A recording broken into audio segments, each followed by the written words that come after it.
ओम शांति। अॼु महावाक्य 27/1972 जा लकी ऐं लवली ठहण जो पुछाण। पंहिंजे खे लकीएस्ट ऐं लवलीएस्ट ॿई सम्झंदा आहियो। लकी भी आयो, लवली भी आयो। ये ॿई पंहिंजे खे सम्झंदा आहियो त सदा निर्विघ्न लग्न में मग्न अवस्था जो अनुभव करना चाहिए। अगर असां खुद खे सदा लवली ऐं लकी सम्झंदासीं त असां सदा जीवन में निर्विघ्न ऐं बाबा जे लग्न में मग्न अवस्था सम्झी अनुभव थींदी रहंदी। अगर सिर्फ लकी आयो लवली न त बि सदा लग्न में मग्न न रहंदा, लेकिन निर्विघ्न अवस्था जो अनुभव न कंदा। बाबा चवंदा अगर लकी आयो लेकिन लवली न आयो त बि सदा लग्न में मग्न रहंदा। लकी थियण सां लग्न में मग्न रहंदासीं, छोकी असां लकी आत्मा आहियूं त बाबा खे त पहचाने छॾियो। लेकिन अगर लवली न हूंदासीं, अगर लवली अवस्था न हूंदी त असां निर्विघ्न न थी सघंदासीं।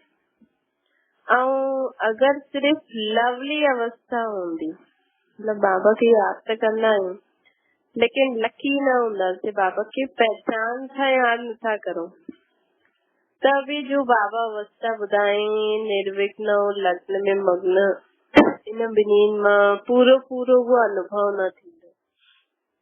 इन करे निर्विघ्न और लग्न में मग्न थियण जे लाइ लकी ऐं लवली ॿई चीजनि जी आवश्यकता आहे। ॿिन्हिनि जी प्राप्ति जे लाइ मुख्य टे ॻाल्हियुनि जी आवश्यकता आहे। अगर वो टे ॻाल्हियूं पंहिंजे में अनुभव कंदव त लकी ऐं लवली जरूर हूंदव। त लकी ऐं लवली जे लाइ टे ॻाल्हियूं असांखे पंहिंजे अंदर सेट करणियूं आहिनि, तॾहिं असां लकी ऐं लवली थी सघंदासीं ऐं तॾहिं असांजी अवस्था सदा निर्विघ्न ऐं लग्न में मग्न रहंदी। त वो टे ॻाल्हियूं कहिड़ियूं आहिनि जिसो सहज ई लकी ऐं लवली थी सघंदा आहियूं। त लक खे बाबा हाणे पुछनि था, लक खे ठाहे बि सघंदा आहियूं या लक ठहियल ई हूंदो। अगर असांजे जीवन में असां लक खे ठाहे सघंदा आहियूं या पहिरियों खां ई लक हूंदो आहे त असांखे प्राप्ति थींदी आहे। पंहिंजे खे लकी ठाहे सघंदा आहियो या पहिरियों खां ई जो लकी हूंदा आहिनि उहे ई थी सघंदा आहिनि। पंहिंजे लक बाबा चवनि था पंहिंजो लक ठाहे सघंदा आहियो या पहिरियों खां ई जो ठहियल आहे हुन ते हली सघंदा आहियो। त इहे चेक करणो आहे असांखे कि लक पहिरियों खां ई हूंदो आहे या असां ठाहे बि सघंदा आहियूं ऐं हुन ते हली बि सघंदा आहियूं ठाहे करे। ॿियो बाबा प्रश्न पुछनि, तकदीर खे चेंज करे सघंदा आहियूं, अनलकी खे लकी ठाहे सघंदा आहियूं। त इहे असांखे चेक करणो आहे। थी सघंदो आहे जो अनलकी हुजे उनखे लकी ठाहे सघंदा आहियूं, जंहिंजी तकदीर में न हुजे उनखे तकदीर में हासिल थी सघंदो। त लक ठाहिण जे लाइ पुरुषार्थ जी मार्जन आहे। त के चई हा, तकदीर जगाए करे आया आहियो या तकदीर जगाइण जे लाइ आया आहियो बाबा वटि। बाबा वटि हिकु गीत ॻाईंदा न, तकदीर जगाए करे आई है। त बाबा पुछनि था तकदीर मूं वटि जगाए करे आया आहियो या जगाइण लाइ आया आहियो। तकदीर जो जगल हुई आहे उहो साथ खणी आया आहियो, पोइ छा ठाहींदो। अगरि केरु चए असांजी तकदीर त ठहियल आहे, बाबा चए तो तकदीर त ठहियल त पोइ मूं वटि छा ठाहिण आया आहिनि। तकदीर जो जगाए करे आया आहिनि, उन अनुसार ई बाप जा ठहिया आहिनि। लेकिन बाप जे ठहिण में ही तकदीर जी ॻाल्हि आहे। असांजी बुद्धि थोड़ी सुठी हुई, तकदीर थोड़ी सुठी त असां बाबा खे पहचाने छॾियोसीं। हा भई मां आत्मा आहियां, मुंहिंजो बाप बाबा आहे। उन अनुसार हाणे ॿियो असांजी तकदीर अॻियां असां जागृत करूं था। त बाबा चवनि था तकदीर जो जगाए करे आया आहियो मूं वटि हुन अनुसार ई बाप जा ठहिया। असांजी तकदीर जास्ती जॻल हुई त इन करे असां जास्ती बाबा जी धारणा करे सघंदा आहियूं। अगर असांजी तकदीर थोड़ी सी जॻल हूंदी त असां थोड़ी सी धारणा करे सघंदासीं। अगर बिल्कुल ई जॻल न हूंदी त ॿुधंदे हुए बि सम्झ में न ईंदो। त तकदीर ठाहिण बि आया आहियो, ठाहे बि सघंदा आहियो, ईअं चऊं। पहिरों खां ई असांजी तकदीर त सुठी हुई, लेकिन बाबा जो ठहिण खां पोइ ॿियो जास्ती सुठी थी वई, ईअं चऊं। बाबा प्रश्न पुछनि, जॾहिं कोई ॻाल्हि जी ज्यादा पुरुषारत करे वठंदा आहियूं त पंहिंजे अंदर खां कॾहिं संकल्प ईंदो न, मुंहिंजी तकदीर में त इहे ई ॾेखारण में ईंदो आहे। पुरुषारत खां पोइ बि सफलता न मिलंदी आहे त सम्झणो खपे तकदीर में ईअं ई आहे।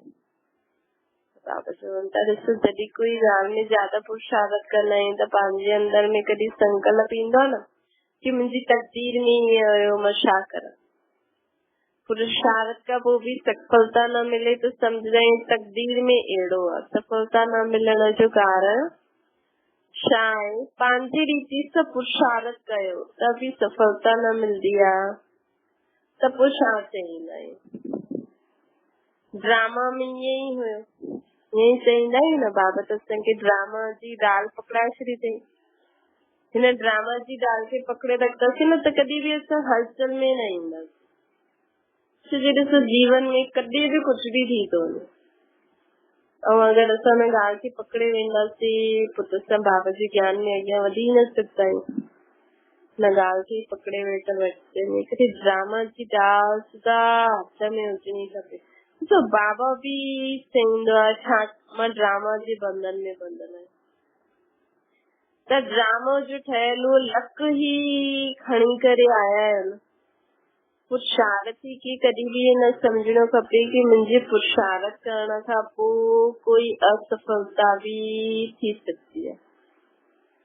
पुरुषारत खे कॾहिं बि न सम्झणो खपे, असांजो बि पुरुषारत करूं था न, असांखे हमेशा लक्ष्य रखणो खपे मुंहिंजी सफलता आहे।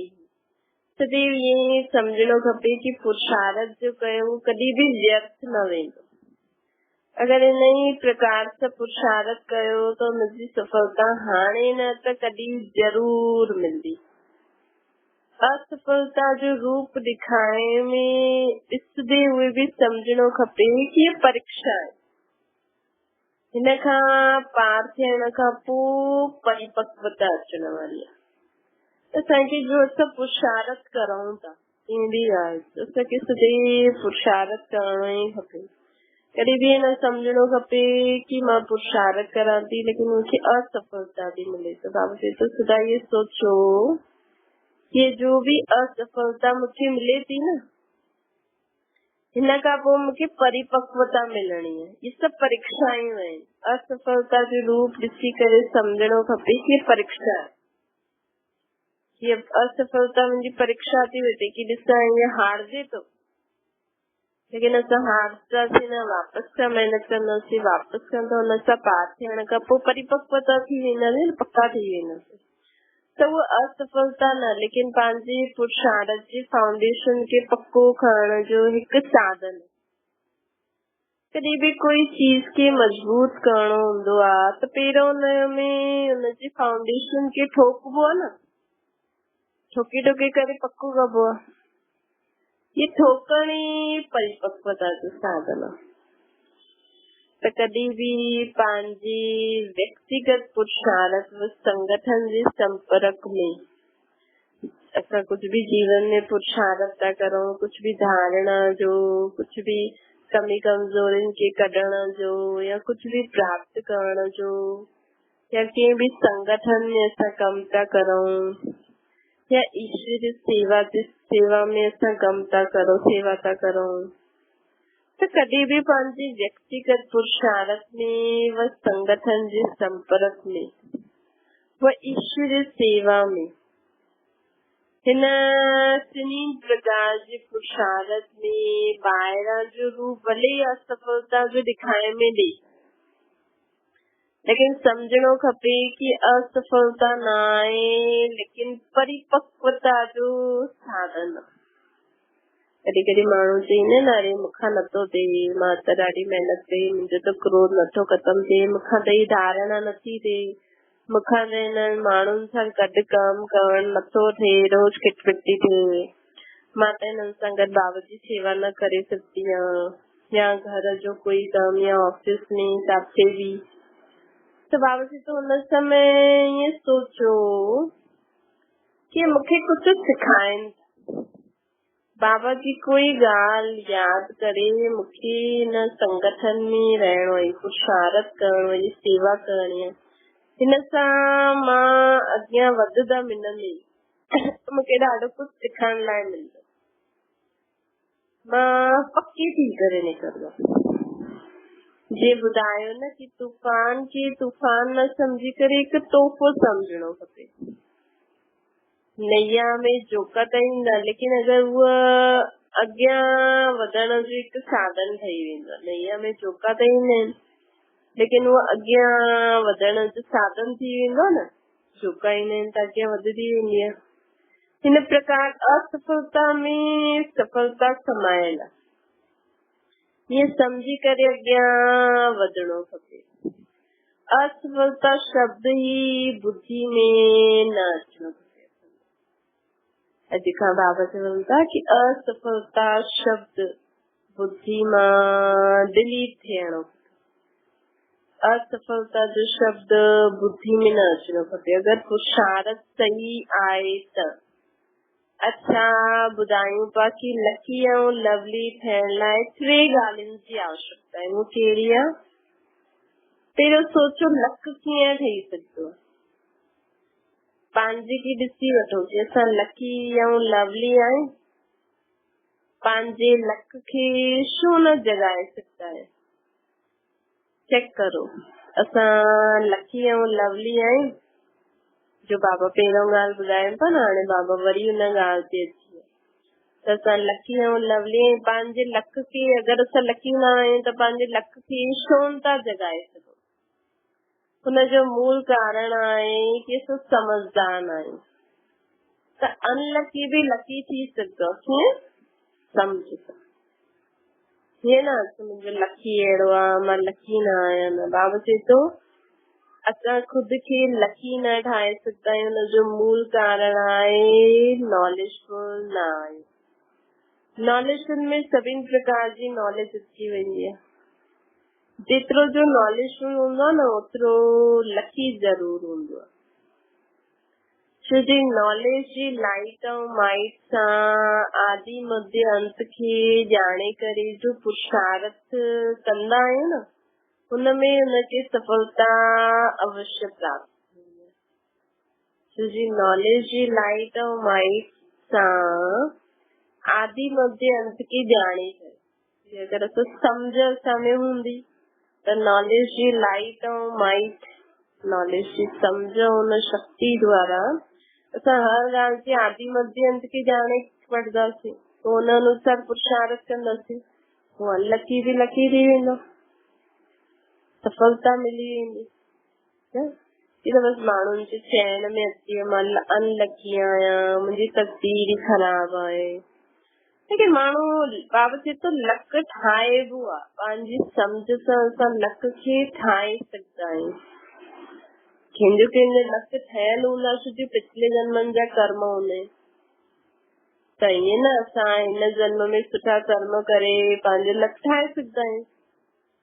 सफलता प्राप्त थियण इहे बि हिकु लक जी निशानी आहे, हीअ त उहा नॉलेजफुल हूंदा आहिनि, अर्थात फुल नॉलेज हूंदी आहे, हीअं त हुननि खे नॉलेज सफलता बि कीअं मिलंदी, ईअं थोरी माण्हू पढ़े लिखे न चए भी असांजो लक सुठो आहे असां पास थी वेंदासीं, चलो अगरि पास भी थी विया कंहिं बि कारण, पर अॻियां त नॉलेज त सम्झ त न वधी, सम्झ कंहिंजो हूंदो आहे, सोचदा आहिनि असांजो लक सुठो आहे, पिछले जन्मनि जा थोड़ा सुठा कर्मनि जो हूंदो आहे त हुनजे अनुसार पास भी थी वेंदा आहिनि। कई माण्हू सोचदा आहिनि अरे हा सही ॻाल्हि आहे, त बिल्कुलु बि पढ़ियो न अलाए कीअं पास थिए, त उन्हनि खे पोइ साथी बि अहिड़ा मिली वेंदा आहिनि। त असांखे अहिड़े माण्हुनि जे कदमन ते न हलणो छो जो उन्हनि जे कई जब पिछले जन्मनि जो सुठा कर्म हूंदा आहिनि या काथे काथे उन्हनि खे कंहिं जो आशीर्वाद मिलल हूंदो आहे। लेकिन बाबा चए थो त कलयुगी दुनिया में रिद्धि सिद्धि अलाए छा छा हलंदो रहंदो आहे या पिछले जन्मनि जा कर्म। लेकिन बाबा चए थो कि नॉलेजफुल हुजण सां लक प्राप्त थी वेंदो। बाबा त असांखे विधि सां सिद्धि प्राप्त करणु सेखारींदो आहे न। फुल में अगर कोई भी कमी हूंदी, नॉलेजफुल हूंदो अर्थात फुल नॉलेज हूंदी, फुल में अगर कोई भी कमी हूंदी त लकीएस्ट में भी नंबर 1 हूंदा। नॉलेजफुल आहिनि त लकीएस्ट भी नंबर 1 हूंदा। कर्म जी भी नॉलेज हूंदी आहे न, कर्म जी भी नॉलेज हूंदी आहे। पंहिंजी रचयिता रचना जी भी नॉलेज हूंदी आहे। जेको असां कर्म करूं था हुनजी भी नॉलेज हुजणी खपे। पंहिंजी रचयिता रचना जी भी नॉलेज हुजणी खपे। चाहे परिवार चाहे ज्ञानी आत्माउनि जे संपर्क में कीअं अचणो, कंहिंजी सम्झ हुजणी खपे। कर्म जी रचयिता रचना जे ज्ञान ॾियण जी नॉलेज हुजणी खपे। परिवार में चाहे ज्ञानी या ज्ञानी माण्हुनि सां कीअं संपर्क में अचणो, हुनजी भी सम्झ हुजणी खपे। ज्ञानी माण्हुनि सां असां मिलंदासीं त कीअं मिलंदासीं, ऐं अज्ञानी माण्हुनि सां उन रीति मिलणो पवंदो। नॉलेज सिर्फ रचयिता और रचना जी न, लेकिन नॉलेजफुल अर्थात हर संकल्प, हर शब्द, हर कर्म में ज्ञान स्वरूप हूंदो। नॉलेज सिर्फ रचयिता और रचना जी न, लेकिन नॉलेजफुल अर्थात हर संकल्प, हर शब्द, हर कर्म में ज्ञान स्वरूप हूंदो। उन्हनि की नॉलेजफुल चइबो। हर संकल्प, हर शब्द, हर कर्म में नॉलेजफुल, उन्हनि खे नॉलेजफुल चइबो। उहो ई लकीएस्ट थी सघंदा आहिनि। ॿी ॻाल्हि, जेतिरो नॉलेजफुल हूंदो ओतिरो पोइ केयरफुल भी हूंदो। सम्झ हूंदी त सभु ॻाल्हियूं ध्यान सां भी कंदो। जेतिरो केयरफुल हूंदो ओतिरो चेयरफुल भी हूंदो। भई अॼु माण्हू ध्यानु न रखंदो, भई कंहिंसां कीअं ॻाल्हाइणो आहे, कमु कीअं करणो आहे, कंहिंसां कीअं मिलणो आहे, कंहिंखे छा चइणो आहे छा न चइणो आहे, कीअं सोचणो आहे, कीअं ॻाल्हाइणो आहे, कीअं कमु करणो आहे। ध्यानु न केयरफुल न हूंदो, सम्झ न हूंदी, ध्यान सां न कंदो त चेयरफुल भी थोड़ी थी सघंदो। काथे काथे असफलता मिली त उदास थी वेंदो। त बाबा चए थो नॉलेजफुल न, केयरफुल न त चेयरफुल भी। ऐं जेतिरो नॉलेजफुल हूंदो ओतिरो केयरफुल भी हूंदो ऐं ओतिरो चेयरफुल भी हूंदो। त लकीएस्ट ऐं लवलीएस्ट थियण लाइ असांखे कहिड़ी टी ॻाल्हि यादि रखणी खपे? नॉलेजफुल, केयरफुल ऐं चेयरफुल। त बाबा चवनि था कि अगरि ॾिसो जेका चेयरफुल हूंदा आहिनि, जो सदा ख़ुशि रहंदा आहिनि, उन्हनि खे सभु माण्हू उनखे प्यार कंदा न, ॿी केॾो ख़ुशि रहंदो, सदा चेयरफुल रहंदो, उनखे लवली माण्हू चईंदा। त अगर केयरफुल न त भी लवली न लगतो, अगर कोई चेयरफुल न त भी लवली न लगतो। त बाबा चवनि था जो केयरफुल न रहंदो न, उनखे समय प्रति समय पंहिंजी व ॿियनि जे संपर्क में अचण सां कोई न कोई नंढी वॾी भूल थियण जे कारण न स्वयं लवली रहंदो न ॿियनि जो लवली। अगर असां ध्यान सां कमु न कंदासीं, ध्यान सां माण्हुनि सां कीअं ॻाल्हाइणो आहे कीअं न करणो आहे, सम्झ सभु न कंदासीं, ध्यान सां न कंदासीं, त समय प्रति समय असां जंहिंजे बि संपर्क में ईंदासीं त नंढी वॾी भूल थियण जे कारण न स्वयं लवली ठही सघंदासीं, न स्वयं जो स्वयं लवली ठही सघंदासीं, न ॿियनि जो लवली ठही सघंदासीं, केयरफुल भी न थी सघंदासीं। त बाबा जी तो ये न समझो कि केयरफुल जो हूंदो आहे वो पंहिंजे पुरुषार्थ में अधिक मग्न हुजण जे कारण केयरफुल न रही सघंदो। ईअं न भई माण्हू सोचते न भई ॾाढो केयर सां कमु कंदो आहे, त कई माण्हू हूंदा आहिनि एॾो ध्यान सां कमु कंदे कंदे न उन्हनि जी थोड़ी सीरियसनेस अची वेंदी। त बाबा चए थो ईअं न कि केयरफुल हूंदे हूंदे तव्हां पुरुषार्थ में हुन कम में एॾो मग्न थी वञो कि चेयरफुल ई न रहो जीवन में। केयरफुल जी निशानी आहे चेयरफुल भी रहणो आहे, केयरफुल भी रहणो।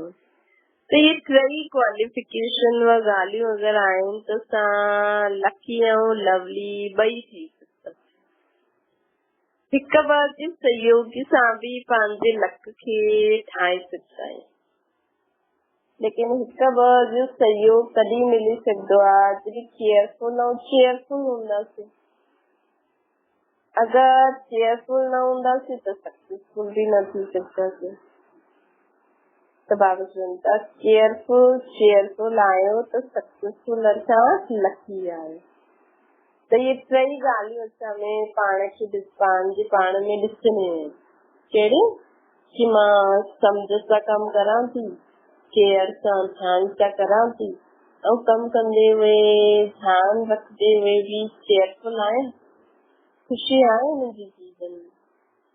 अगर ये टई परसेंटेज में ठीक आहिनि त सम्झो असां लकी ऐं लवली साथ में आहियूं। अगर परसेंटेज में कमी आहे त पोइ ये स्टेज न अची सघंदी। हाणे सम्झो निशानी छा आहे लकी ऐं लवली थियण जी। बाबा निशानी असांखे ॿुधाई अगरि असां लकी ऐं लवली आहियूं त असां जीवन में सदा केयरफुल नॉलेजफुल केयरफुल ऐं चेयरफुल रहंदासीं ऐं असांजी अवस्था छा थी वेंदी निर्विघ्न ऐं लग्न में मग्न। त बाबा चवनि था मुख सां ज्ञान ॿुधाइण हिन जो प्रभाव न पई बाबा चए थो मुख सां ज्ञान ॿुधाइण एतिरो प्रभाव न विझी सघंदो आहे, लेकिन अगरि असांजो सदैव चेयरफुल चेहरो रहंदो न त दुख जी लहर संकल्प में भी न अची, हुनखे चइबो आहे चेयर। त पंहिंजे चेयरफुल चेहरे सां ई सर्विस करे सघंदा आहियो। ये चुंबक जी तरफ ऑटोमेटिकली आकर्षित थींदो न लोह, इन प्रकार सदा जो चेयरफुल रहंदो न स्वयं ई चुंबक जो स्वरूप ठही वेंदो आहे। उनखे ॾिसते ई सभु कमी पींदा ये रिवाइजी कलयुग जी दुनिया में केॾो खुश आहे। समझदा अॼु जी दुनिया में जबकि चारों ओर दुख शांति के बादल छायल आहिनि, अहिड़े वायुमंडल में सदा चेयरफुल कीअं रही ॾिसो दुनिया में चारों तरफ हाहाकार बीमारियूं ऐं बाबा जे घर में ॾिसो केॾी रौनक आहे। केॾा आए दिन प्रोग्राम था थियनि, केॾा आए दिन माण्हू ख़ुशियूं था मल्हाइनि। हिन करे माण्हू खे हाणे ख़ुशी मल्हाइणी आहे त होॾे था वञनि। त बाबा चए थो ॾिसो अहिड़े वायुमंडल में सदा चेयरफुल रहंदा आहिनि। माण्हू ईंदा न ये शो कीअं रहंदा आहिनि उहो ॾिसण जी उत्कंठा थी न। त असांखे छा रहणो सदा जीवन में नॉलेजफुल केयरफुल ऐं चेयरफुल। बाबा कल असांखे ॿुधाइनि बाबा चवनि था कि अॼु जी दुनिया में चारों तरफ दुख ऐं अशांति जा बादल छायल आहिनि। इन दुनिया में चारों तरफ दुख ऐं अशांति जा बादल छायल आहिनि। छोकी बाबा चवनि था कि हाणे तुंहिंजो चहिरो अहिड़ो हुजणो खपे जीअं त सदा चेयरफुल सदैव चेयरफुल चेहरो रहंदो न त दुख जी लहर सदैव चेयरफुल चेहरे कहिड़ो हूंदो जंहिंमें दुख जी लहर संकल्प में बि न हुजे, उनखे चइबो आहे चेयरफुल चेहरो। त पंहिंजे चेयरफुल चेहरे द्वारा असांखे सर्विस करण लाइ बाबा चवनि था जी चुंबक जी तरफ ऑटोमेटिकली आकर्षित थींदो न लोह। इन प्रकार अगर समझो चेयरफुल चेहरो रहंदो न त माण्हू समझे चेयरफुल चेहरे खे ॾिसी करे आकर्षित थींदा। बाबा जी न कि जेतिरो असां नॉलेजफुल रहंदासीं, केयरफुल रहंदासीं त चेयरफुल भी रहंदासीं। त चेयरफुल जे कारण सभु माण्हू असांजे चेहरे ते आकर्षित थी करे असां मिलंदा ॻाल्हाईंदा। दुनिया में माण्हुनि खे अॼुकल्ह इहे त खपे ख़ुशी, त उन्हनि खे ॾिसी करे समीप ईंदा। छो छोकी अॼुकल्ह दुनिया में चारो तरफ़ दुख शांति जा बादल छायल आहिनि। त अहिड़े वायुमंडल में सदा असांजो चेयरफुल चेहरो रहणो खपे। हिन लाइ बाबा असांखे हिन खां पहिरियों जेका मां वकिल में इहे बि ॿुधायईं बाबा कि जॾहिं असां ॿियनि जी ग़लतियुनि खे, ॿियनि जी कमी कमज़ोरियुनि खे या असां उन्हनि खे कुझु चऊं त उहे न बि था मञनि, त बि उन्हनि खे सहन करे समाए करे उन्हनि जी कमी कमज़ोरियुनि खे किनारो करे तव्हां सदा हुनजो शुभकामना रखी करे विशेषता ॾिसी करे हुनजे संपर्क में अचो। त इन सां छा थींदो, छोकी माण्हुनि खे अॼुकल्ह दुख परेशानी ॾाढियूं आहिनि। कोई पंहिंजो संस्कार बदिली करे सघे थो, नथो करे सघे। कोई ॻाल्हि खे सम्झी सघे थो, नथो। असां चऊं न असांजो चऊं उहो ई करे, पर हुननि में एतिरी बुद्धि न आहे, सम्झे ई न।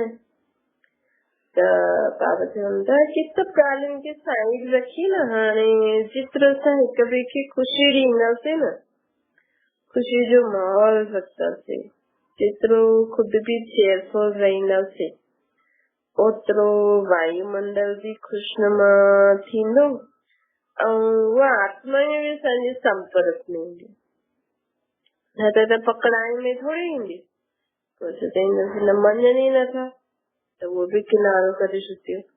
अगरि बिल्कुलु ई उन्हनि खे असांजे संपर्क में अचिणो ई न आहे, कई माण्हू न अरे इहे त ब्रह्म कुमारियूं आहिनि, वरी हुननि जो ज्ञान ॾींदियूं, किनारो अगरि उहा असांजे संपर्क में नथा अचण चाहिनि त ठीकु आहे।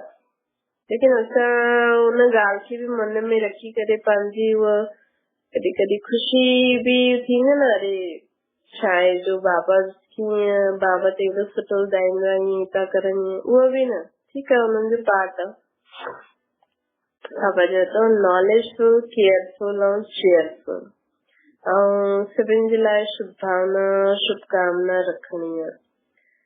ये छो, ये कीअं, ये सभु प्रश्न असांजे मन में हाणे ख़तम थियण खपनि। उहा बाबा चए थो जीअं जॾहिं ॾाढो तूफान लॻंदो आहे, वर्षा ईंदी आहे न, त हुन समय माण्हू जाते बारिश तूफान सां बचाव ॾिसंदा आहिनि त न चाहींदे बि बचंदा आहिनि। ध्यान कोई सॾ न कंदो आहे, लेकिन वायुमंडल प्रमाण उहो सेफ्टी जो साधन ठही वेंदो आहे न उहो जॻह, त माण्हू ज़रूर बचंदो। पंहिंजे पाण खे बचाइण लाइ हुन स्थान जो सहारो वठंदा, खिची करे वेंदा, खिची करे उते हली वेंदा। त ईअं ई सम्झो वर्तमान समय चारों ओर माया जो तूफान, दुख जा बादल गरजनि था। अहिड़े समय में सेफ्टी जे साधन खे ॾिसी करे असांजी तरफ़ आकर्षित थींदा आहिनि। अगरि असां सदा चेयरफुल रहंदासीं न, लेकिन जो ब्रह्म कुमारी जे नाम सां परे भॼंदा हूंदा न, अहिड़ा माण्हू त ईंदा बि न।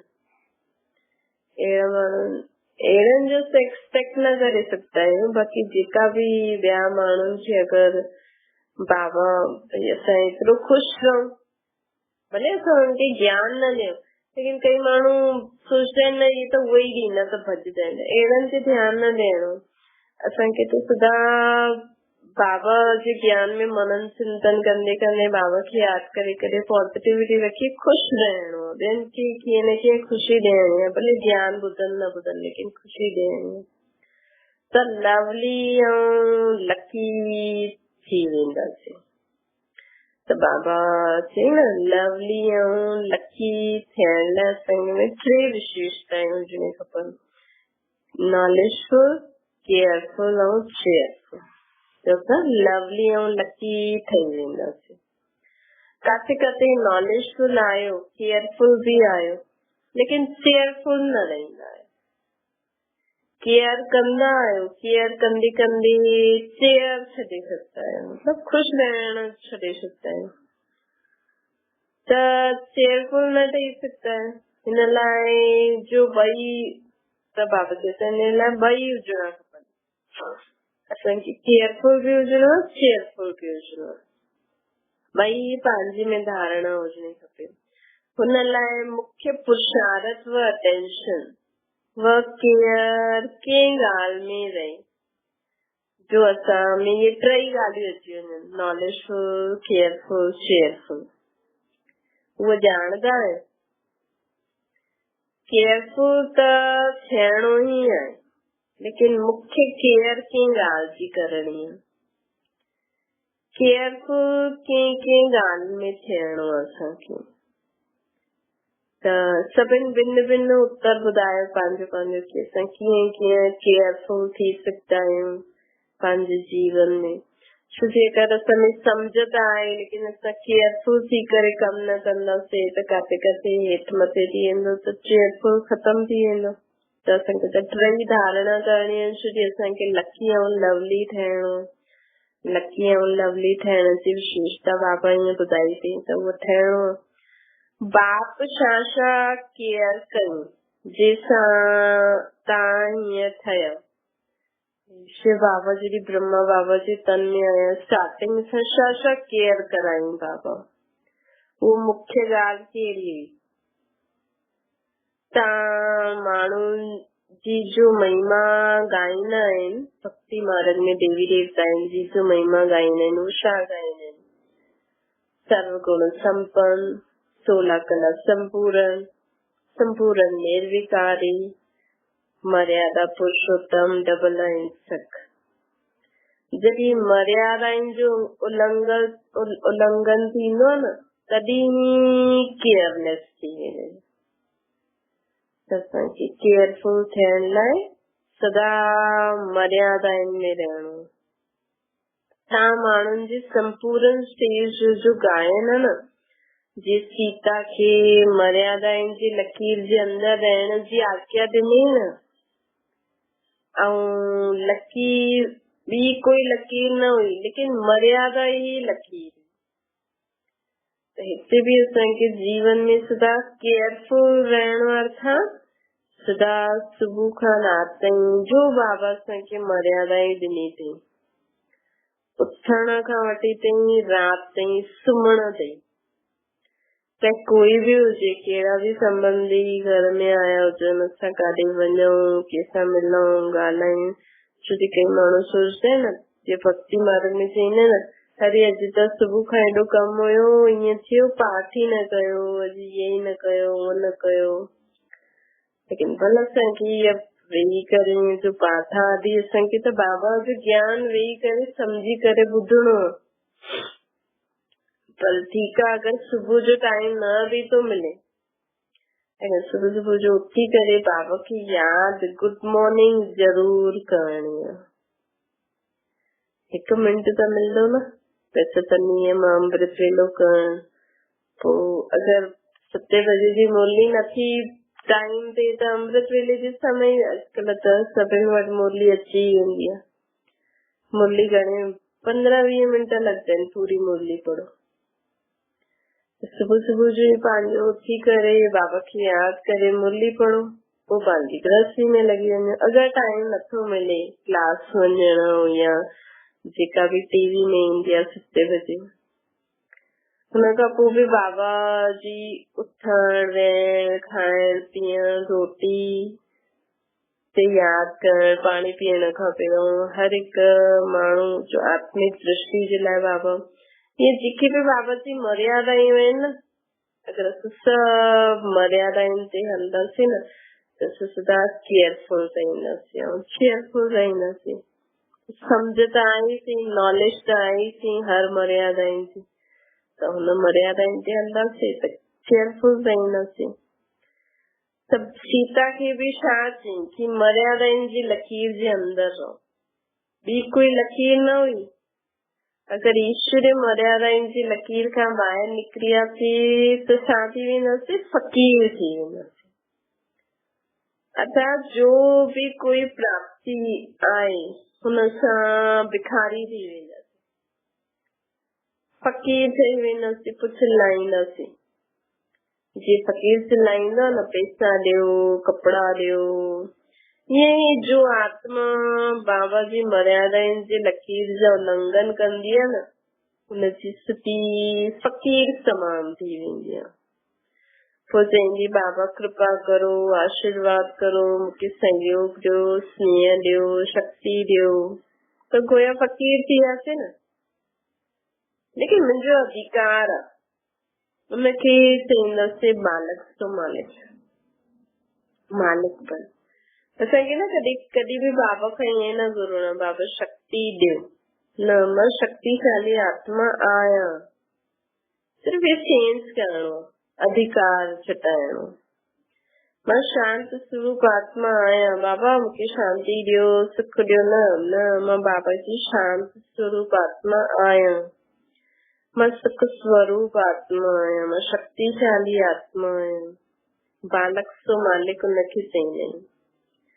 अधीन थी करे मांगण, पोइ कोई भी चीज मांगो न, बाबा चईंदा न भक्ति मार्ग में भी भक्त रॉयल भिखारी आहिनि। जैन समय विश्व जा मतलब वॾा वॾा माण्हू भगवान जे अॻियां त सभी हथ फैलाईंदा आहिनि, त रॉयल भिखारी आहिनि। त बाबा चए तो कुछ भी मांगो मतलब भिखारी। तो ये जो मर्यादाउनि जी लकीर आहे न, हुन सां अगर ॿाहिरि निकिता त फ़क़ीर थी वेंदासीं, पोइ मदद वठणी पवंदी। वैसे त जो भी बाप जा ॿार आहिनि सब लकी भी आहिनि, लवली भी आहिनि। बाबा चई न लकी अर्थात समझदार। अगर असांजो लक न भी आहे लेकिन समझ आहे त असां खुद के लकी ठाहे सघंदा आहियूं। और लवली अर्थात जो सदा केयरफुल और चेयरफुल रहे। चेयरफुल रहना, केयर कंदासीं त चेयरफुल रहंदासीं, चेयरफुल रहंदासीं त सभिनि खे लवली लॻंदासीं न। त बाबा चए तो मुंहिंजा सभु ॿार लकी अर्थात नॉलेजफुल भी आहिनि ऐं लवली अर्थात ख़ुशि भी रहण वारा आहिनि। छो जो बाबा जो ठहण खां पोइ एॾे सारे ॿारनि में न ॿियो कुझु भी न, त ख़ुशी त ज़रूर ईंदी आहे, चाहे नंबरवार अचे, लेकिन सभिनि जे जीवन में जो हल्कोपन, जो ख़ुशी ईंदी आहे न, उहो त ज़रूर ईंदी आहे। हिकु बार अगर कोई दिल सां मुंहिंजो बाबा चए न त हुन आत्मा खे एॾो हल्कोपन, एतिरी ख़ुशी थींदी आहे कि त बाबा ॾिस चए थो कि जो भी मुंहिंजा ॿार ठहिया आहिनि, अर्थात जीअं भी मुंहिंजो बाबा चयव, उहे सभी लकी भी आहिनि, लवली भी आहिनि। उहे स्वयं ईश्वर कार्य में मददगार आहिनि। छो जो बाबा खे यादि करण ई मदद आहे। अॼु असां खुद खे आत्मा समझी करे बाबा के निराकार रूप में याद था करूं, चाहे ब्रह्मा तन द्वारा या बाबा के निराकार रूप में, यही बाबा जी सभिनि खां पहिरियों मदद, यही आहे पहिरीं मदद। त बाबा चए तो जी मुंहिंजा ॿार ईश्वर काल में मददगार आहिनि, न कि मदद वठण वारा। तव्हां ॿारनि जो मददगार थियण जो चित्र, मददगार थियण जो चित्र भी आहे न, मदद मांगण जो चित्र न आहे। भक्तनि जो चित्र मांगण जो हूंदो आहे, लेकिन ॿारनि जो चित्र मददगार थियण जो आहे। बालक तो मालिक जो आहिनि वो सदा सदैव मददगार हूंदा आहिनि। जो स्वयं ही मददगार आहिनि वह मदद मांगे न सकते, वो ॾियण वारा आहिनि, न कि वठण वारा। तव्हां असांखे चेक करणो, असां बाबा खां अञा ताईं मदद मांगदा आहियूं छा?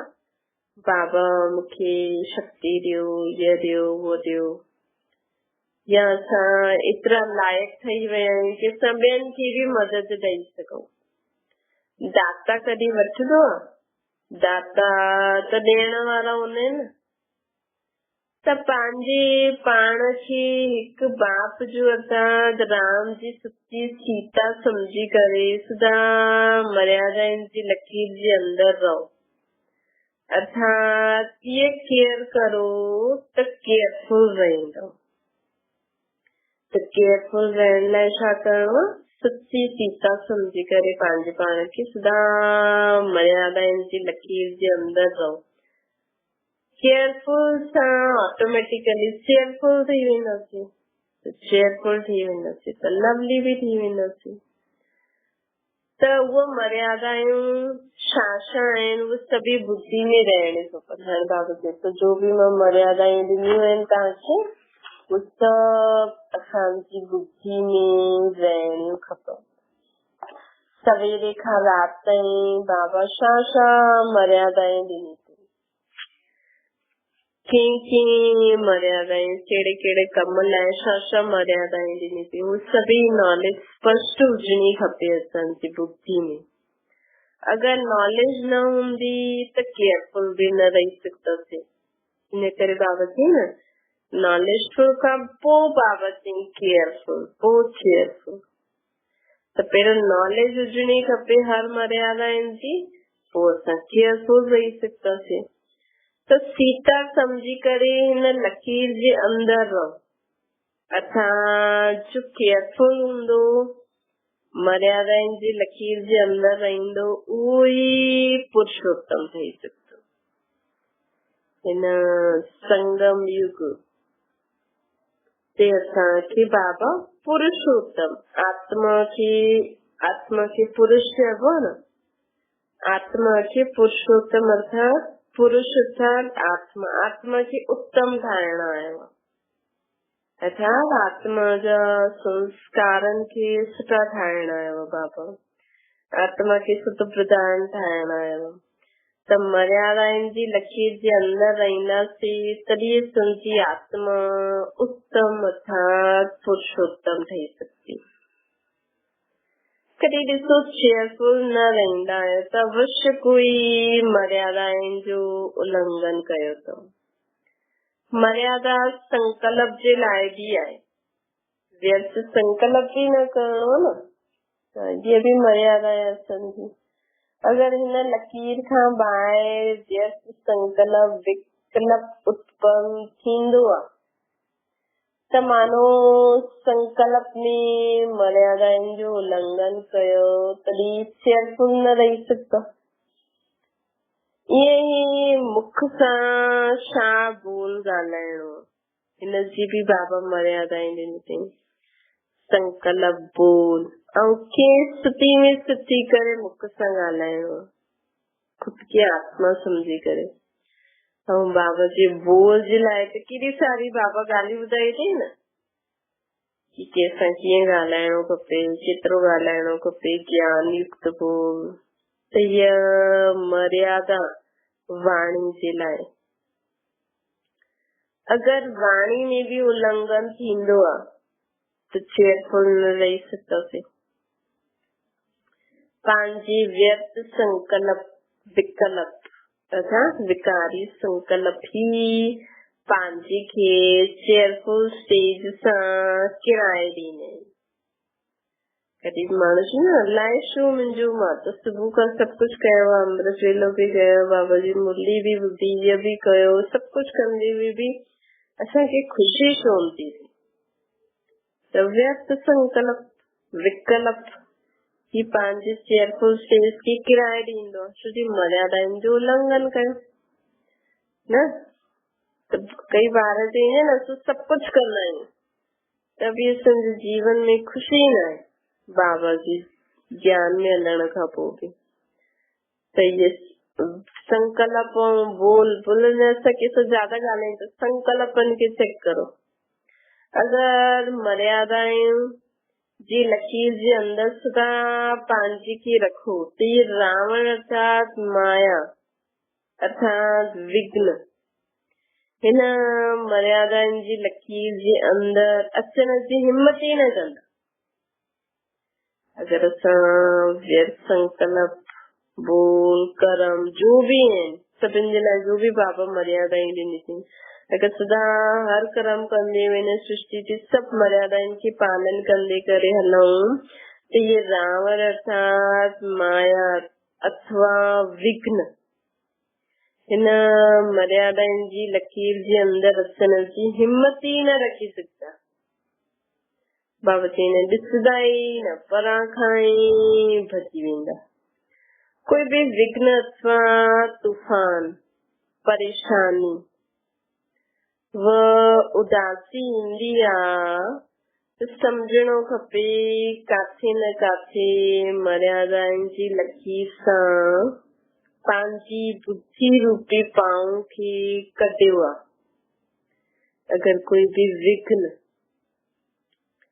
अथवा तूफान परेशानी या उदासी ईंदी आहे त सम्झणो खपे काथे न काथे मर्यादाउनि जी लकीर सां पंहिंजी बुद्धि रूपी पांव खे कढियो आहे।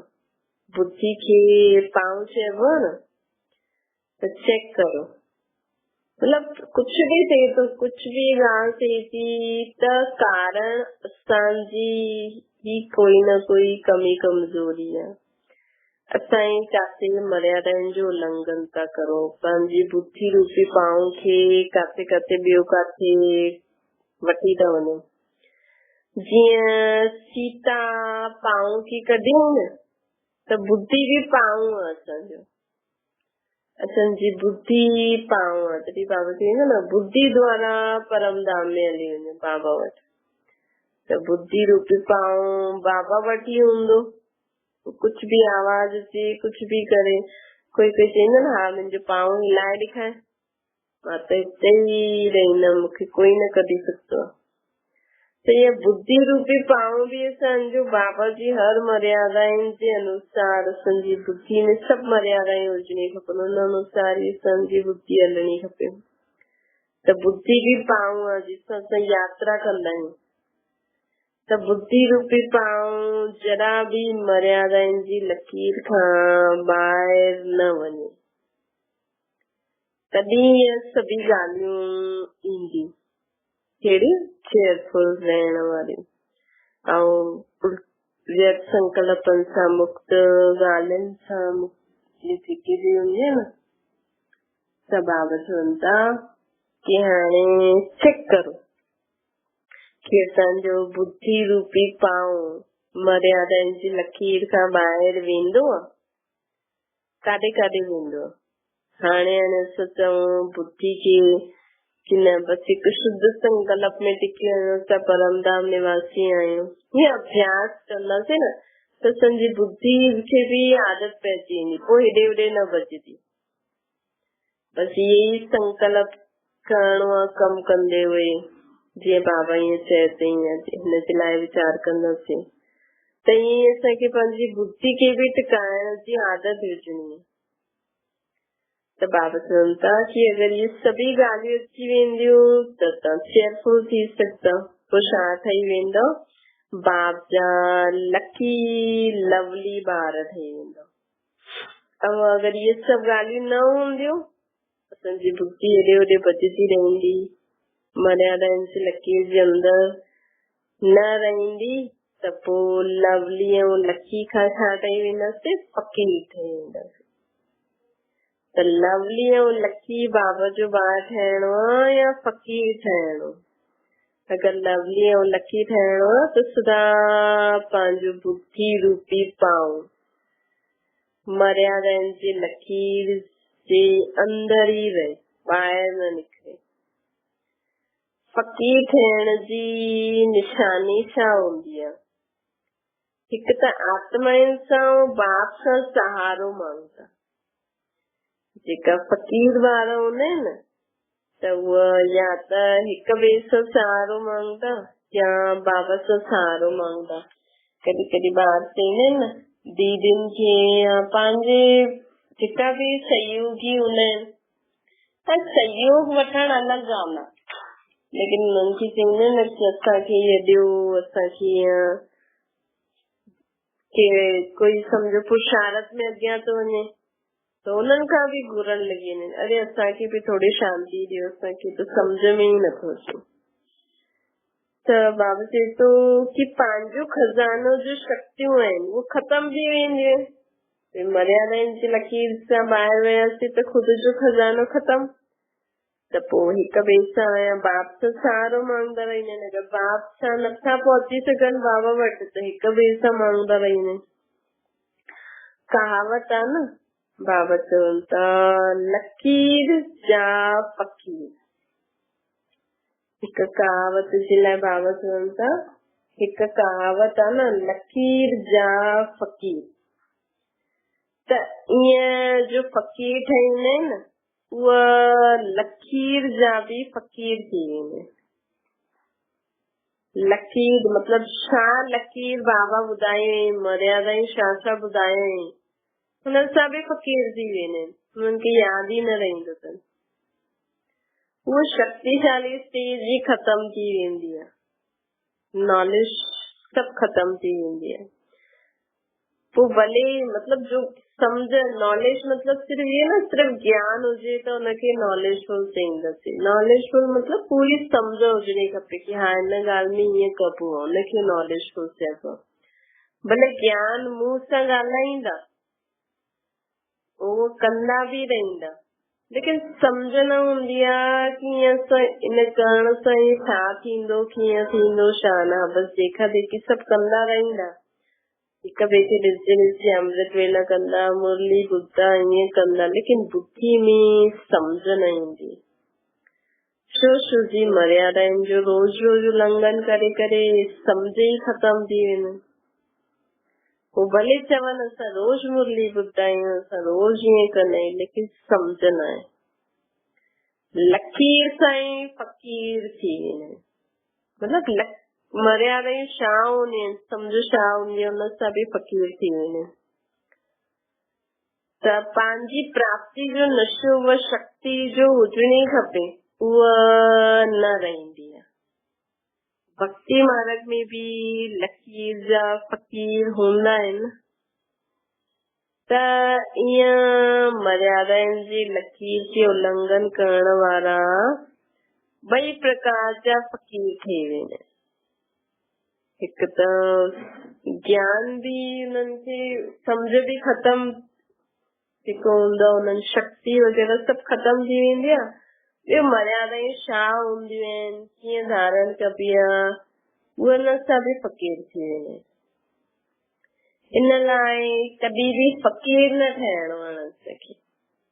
हिन समय जो विश्व जा बादशाह ठहींदा, उनजे लाइ हिन समय जो विश्व जा बादशाह ठहींदा, उनमें भी बादशाह आयो न। बाबा चवनि था हिन समय जो विश्व जा बादशाह ठहींदा आहिनि, जो ठहिया आहिनि, उन्हनि जा बि बादशाह आयो न। जीअं राजाउनि जो राजा चइबो न, बाबा छो चईंदो असांखे कि मां तव्हांखे राजाउनि जो बि राजा थो ठाहियां। मतलब ये द्वापर कलयुग में जो राजाऊं ठहींदा, उन्हनि खां बि वॾा राजा त असां ठहूं न। बाबा चईंदा आहिनि उहो त विश्व जा राजा जॾहिं ठहींदा, उन समय जी स्टेज खे राजाउनि जो राजा चइबो आहे। जीअं राजाउनि जो राजा चइबो आहे न, कि अर्थात असां पूरे विश्व में, चाहे हाणे द्वापर कलयुग में भी जो ठहींदा, सतयुग में भी स्टेट जा बि हूंदा, त हिकु मेन भी हूंदो, लक्ष्मी नारायण हूंदो, उनखां बि नंढा नंढा राजा रानी भी हूंदा, द्वापर कलयुग जा भी हूंदा, त उन्हनि खां बि वॾो, सभिनि खां वॾो राजाउनि जो भी राजा बाबा असांखे ठाहिनि था न। लेकिन हिन बाबा चए थो हिन समय ब्राह्मणपन जी जो स्टेज आहे, वो डायरेक्ट बाप द्वारा नॉलेजफुल ठहिण जी स्टेज ऊंच आहे न। हाणे जो असांखे स्टेज मिले थी, सतयुग जो महाराजा लक्ष्मी नारायण हूंदो, हुननि में त ये सम्झ न हूंदी कि बाबा केरु आहे। लेकिन हिन समय तो असांखे सम्झ आहे न, हिन समय ब्राह्मणपन जी जो स्टेज आहे, वह डायरेक्ट बाप द्वारा नॉलेजफुल ठहिण जी जो स्टेज आहे, वो ऊंच आहे न असांजी। हाणे लक्ष्मी नारायण खां बि हाणे असांजी स्टेज ऊंच आहे। त एड़ी स्टेज की छॾे करे फ़कीर सोता था। लक्ष्मी नारायण के खुद ये पतो हूंदो मां आत्मा आहियां, लेकिन आत्मा जो भी पूरो ज्ञान, पंहिंजी परमात्मा जो भी ज्ञान, ये राज्य कीअं ॾिनो उन जो भी ज्ञान। ऐं हाणे जो ठहण वारा आहिनि लक्ष्मी नारायण, उन्हनि जी आत्मा खे हाणे त सभु पतो आहे। उन्हनि जी राजधानी वारी आत्माउनि खे भी सभिनि खे पतो आहे न कि फ़कीर आहियूं, असांखे बाबा छा थो ॾे। त बाबा चए थो हाणे जी स्टेज त ऊंची आहे न ब्रह्मणपने जी, त हिन ब्रह्मणपने जी ऊंची स्टेज खे छॾे करे फ़कीर श्रोता ठहो। शोभदो न आहे न, इन करे हर संकल्प कर्म में चेक करो। अगर असां हिन ॻाल्हि खे एकांत में वेही करे वीचार करूं त बाबा खे केॾो ऊंचो ज्ञान थो ॾियूं। असांजो लक केॾो सुठो आहे, असांजी तकदीर केॾी सुठी आहे कि असांजी बुद्धि में इहे ॻाल्हियूं सम्झ में अचनि थियूं। कंहिंखे त सम्झ में ई न ईंदी। ऐं उन खां बि जास्ती लकी उहो हूंदा जो ये सम्झी करे जीवन में धारण करे हली। उन खां बि जास्ती लकी हूंदा जो खुद भी धारण करे हलनि ऐं ॿियनि खे भी धारण करनि। तॾहिं बाबा चई न कोटनि में कोई, कोई में भी कोई, त उहो असां आहियूं, कोई में भी कोई। ऐं उहो जेका 8 हूंदा उहो त कहिड़ी ऊंची आत्माएं हूंदियूं न। त बाबा चवनि था इन करे हर संकल्प कर्म में ये चेक करो, अर्थात केयर करो असां के भी मर्यादाउनि जो उल्लंघन त नथा करो, या पंहिंजी खे मर्यादा पुरुषोत्तम ठाहियो।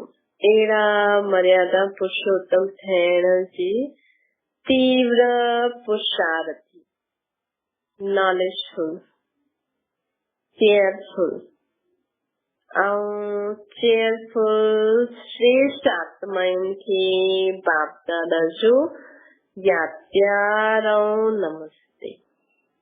ओम शांति। बाबा